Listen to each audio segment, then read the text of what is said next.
Good to go? Hello and welcome to the first of this 100-mile series, I guess, that we're going to be doing over the next few months, which is going to follow me as I train towards a 100-mile ultramarathon on the 3rd of August. My name is Ollie.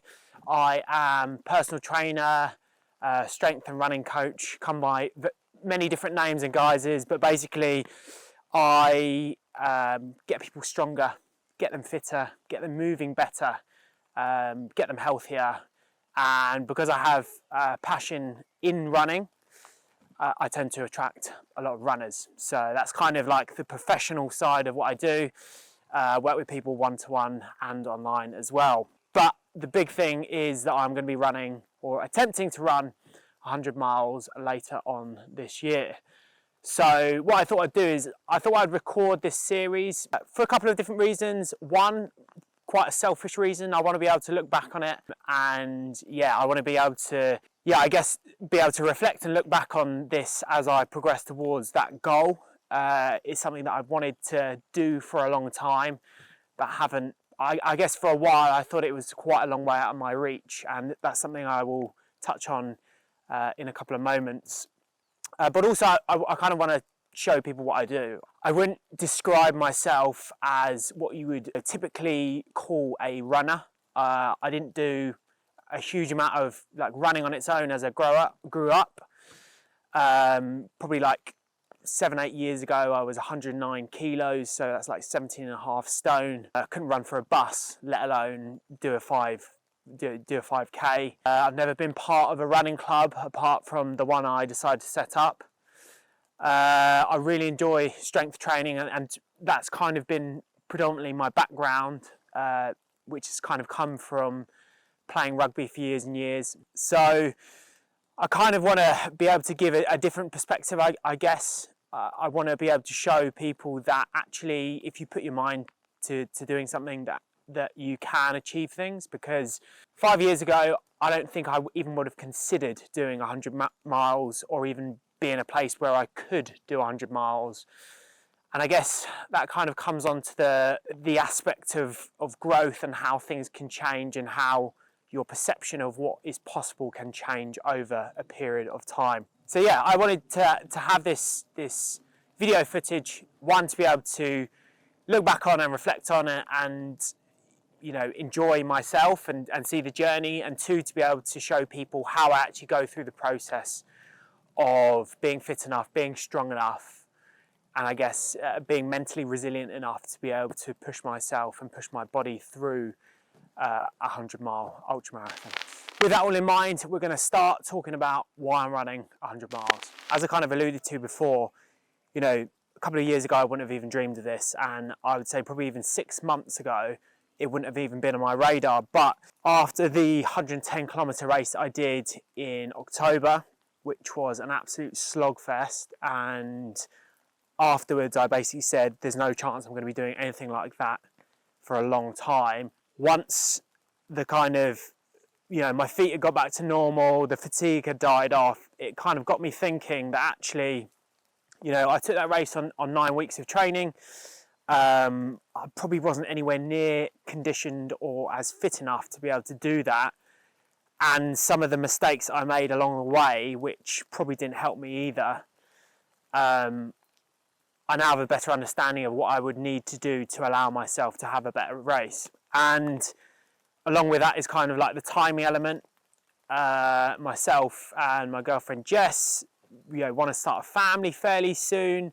And this feels like the only opportunity over, the next few years that I'm going to be able to be fairly selfish with my time and actually be able to dedicate a big chunk of time to training.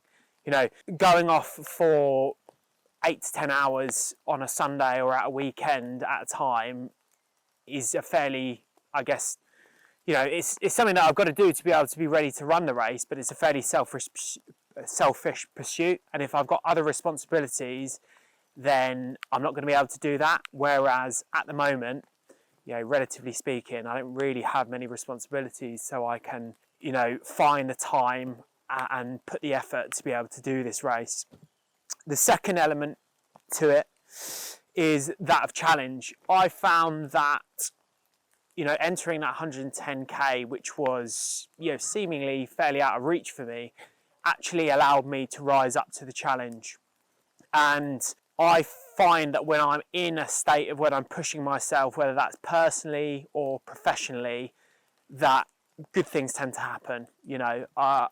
I can push myself further than I perceive possible, and actually taking on something that scares me a little bit, that I'm not 100% sure is going to be achievable. Actually, I found that in the past, that is where I grow the most, find new levels to be able to reach, and get the most out of myself. So having that challenge there is going to help to push me, physically, push me mentally, and also along with that is bringing the other elements of my life, with it. I'm gonna, I still have businesses to run alongside taking on that, so I'm going to have to find new ways of being able to manage my time, manage my energy, which is super important. Also, while being able to make time and turn up for the people that I love and the people that I care about. So there is that element. I guess we all live busy lives, and I'm never going to turn around to someone and say that they shouldn't enter a challenge just because they've got other responsibilities. So it is being able to manage that whole picture and rise up to that challenge. So I guess as well, the kind of final piece of this is the element of leadership. I feel a personal responsibility to, lead my clients, to be able to show them that I practice what I preach, to lead myself in terms of being able to put together kind of this 6-month training period that's going to allow me to actually take on the physical task of this 100-miler. Yeah, and I guess, talk is cheap. This is about walking the walk. This is about, I spend my whole time talking about the benefits of running, talking about why you need to strength train, talking about mobility, talking about managing your stress. All the talking's been done. This is now about me practicing it. This is now about me being able to show up and put all of this into practice, so I can show people how it's done.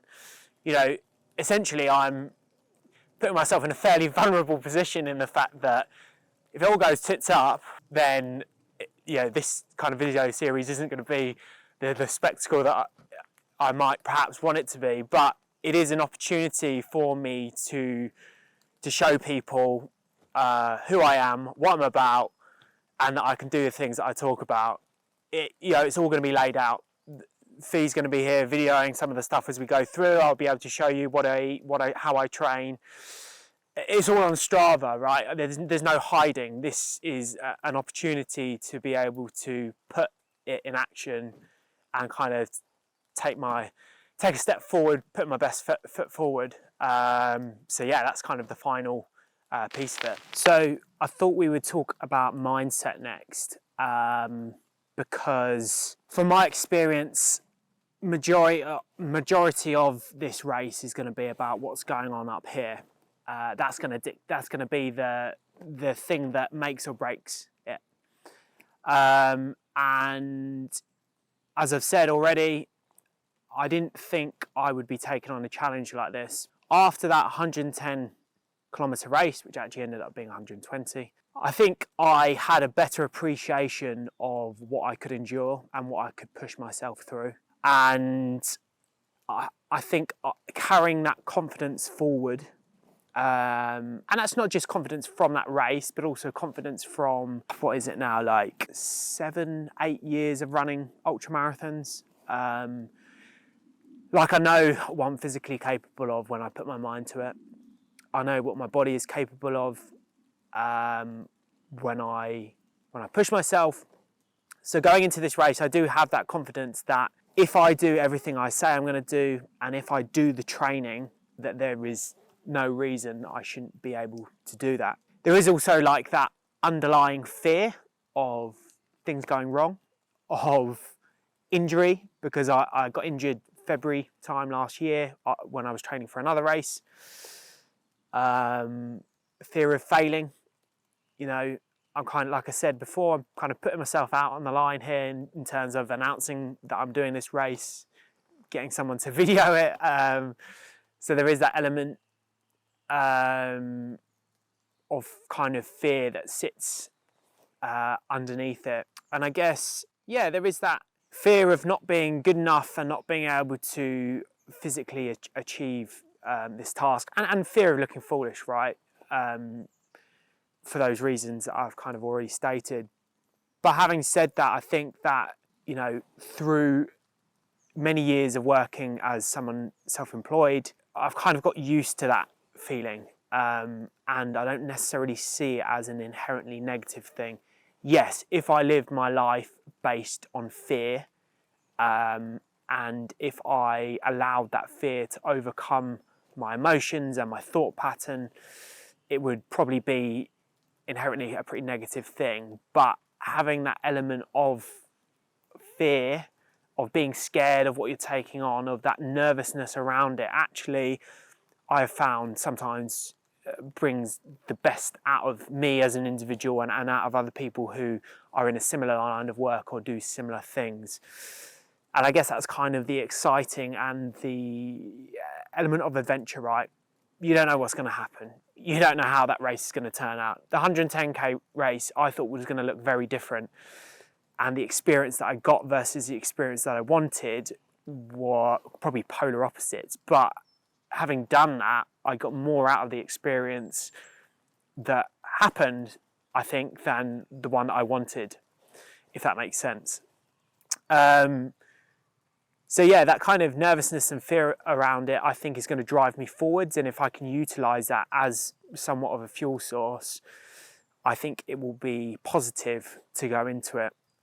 And then there's the element of excitement as well. You know, this is a distance that scares me, but I look forward to the challenge of doing it. I look forward to, you know, running in the summer for a long period of time. I look forward to having a load of my mates there to help crew me towards the end and have that element of companionship. I look forward to join a very small group of people that can say they've run 100 miles. And yeah, enjoy the challenge of again, you know, if we link back to the leadership thing of, you know, putting myself out there and doing what I say I'm going to do. So that's kind of my mindset, my thought process as we move in towards it. I'm sure there will be some tough times ahead. I probably will, you know, pick up injuries and niggles here and there, and that's going to be about how I manage that. But yeah, that's kind of my thought process at the moment. Okay, so next thing we're going to talk about is training. So I'm going to be the main structure of my training is going to be 3 to 4 runs a week, and then 2 to 3 strength training sessions. A lot of that is going to depend upon how I get on over the next few months. What I don't want to do is kind of just do loads and loads of training for the sake of training. What I want to do is make sure that I'm maintaining quality in the sessions that I'm doing, and that actually I'm recovering enough. Now, obviously, the recovery element especially, I think, is going to be super important. So making sure that I'm getting regular massages, making sure that I am eating, sleeping, and also managing my stress well so that my body is able to physically recover. Now, if that goes well and I'm recovering well and I feel good, then possibly we'll add in extra training sessions a bit further on down the line. For the moment, the main structure of my training is going to be based around the 3 runs and the 2 strength sessions. But within that, there is also an element of flexibility. And this is something that I think is quite important for people to understand. My minimum standard for a week is a shorter run, whether that is tempo run, kind of interval based, or an easy run, a longer run weekend, and a strength training session. That's kind of like my fail safe. So if everything goes to shit, if I have the week from hell, I know that those 3 sessions are the minimum that I need to do to move me forwards. What I find a lot of people do is they think best case scenario. They think, yeah, I'll be able to manage 5 sessions a week. But on the weeks where things do go Pete-tong, they need to understand what is the minimum amount that they need to move them forward towards their goal. That for me is my minimum standard. You know, that's what I need to make sure that I am progressing in the direction I want to. And anything else on that, essentially, you know, if things are good, if I have a low stress week, if nothing comes up, if I'm able to do things as I want to, sure, I'll get up to the 5 sessions. And even, you know, if I'm recovering well, as I said, I will add a little bit more on. Now, one of the big questions that I get asked a lot is, you know, how far are you going to be running as like your longest run pre 100 miles? So my plan at the moment is to do this. I've got a half marathon at the end of this month. The second run I'm going to do is a 10-hour challenge at the end of next month. That will be between 30 and 50 miles, depending on the kind of loop that I'm going to take for that. And then the final run I'm going to be doing is 100k in June, which is effectively 60 miles. That will be my longest run pre the ultra marathon, pre the 100 miles at the start of August. In terms of the runs in the week, I will have 1 or 2 kind of easier runs. Again, that second one will depend on and how I recover. I've been doing speed work at the moment leading into this half marathon, but I'm then going to turn that into hills work after the half marathon. So I'll begin working shorter hills, then I'll begin to work in slightly longer hill intervals, and then finally in the latter stages of that I'll be working into hill tempos. So I'll be doing some tempo work for longer periods, so starting at 3 minutes, working all the way up to kind of 7-8 minutes, and then going on from there. Strength training is going to be a mixture of upper lower body. There will be an element of making sure that I'm strong on one leg and that I'm stable on one leg, so that I, you know, have the stability and also the strength to endure the long the kind of impact of running that distance and being able to kind of, you know, work up and down on the hills, because it's going to be a fairly hilly course as well. And then the kind of last consideration that I'm going to be thinking about is not only being strong enough to go uphill, but also being strong enough to work downhill, because one of the things that I found within my training within the actual race of the North Coast 110 was that the place where my legs really got battered was on the downhills.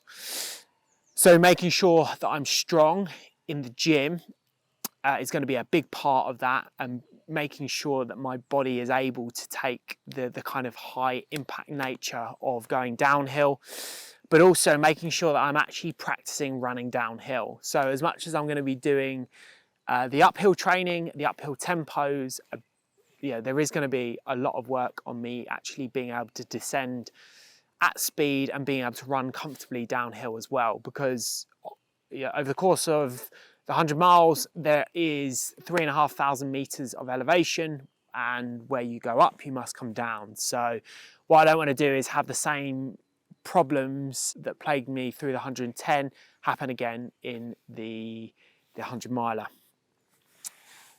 So that is kind of like a rough kind of outline of how my training will look over the next few months. I've got a couple of like key events that I'm going to be working towards, a few that are going to be quite soon, and that 10-hour race is more just to kind of see where I'm at in terms of what I can do when I push myself, and then I can kind of build off of that. The 100k race is going to be something where I do want to kind of push and see what I can do. It also will be a really good gauge of my overall fitness and how I will feel. And then also it's going to be confidence moving into the 100 miler. And essentially I will build long runs every week and weekend around that. I think that covers everything. I guess the only big thing to talk, I kind of mentioned it already, is just the recovery element. And going back into, I guess, bridging the gap between the mindset and the training is What I need to be careful of is throwing everything in and doing too much too soon. I think that's where I came unstuck last time in the training that I did last year, is that I just got a bit carried away and tried to do too much too soon. So making sure that I'm aware of the areas that could potentially trip me up as a person. So making sure that I'm recovering, making sure I'm not doing too much too soon, then that's going to be more volume management from a week to week and from a month to month basis, which will include me having kind of easier weeks as well. And then making sure that I have people who are in the industry, who do run, who do have an understanding of training, actually sense check what I'm doing to make sure that I don't do myself a mischief and, you know, end up rolling an ankle or something like that. So that should give you an overview. My training plan up to Fortitude, which is the event at the end of March, is pretty much laid out, set in stone. I will write out the rest from March through to the 100 miler. However, as I do with my clients, what you end up writing out often looks very different as you progress through, because life gets in the way, things change, and you have to adapt and overcome them rather than just stick to the plan. Yeah, that's pretty much the plan laid out. I'm sure we will cover different bits as we go through. So we'll definitely do a training session in the gym. We'll definitely do probably like a hill session. We'll look at nutrition. We'll look at supplements and kit as well. So that is everything covered for episode 1. We'll obviously have episodes releasing on a monthly basis. If you are interested in following the journey, make sure you give me a like, give me a subscribe, or give the channel a subscribe. And if you want to see what I'm up to on a more day-to-day basis, go over to Instagram, follow me there. If you have any questions, either pop them below or talk to me there. So yeah, see you in the next episode.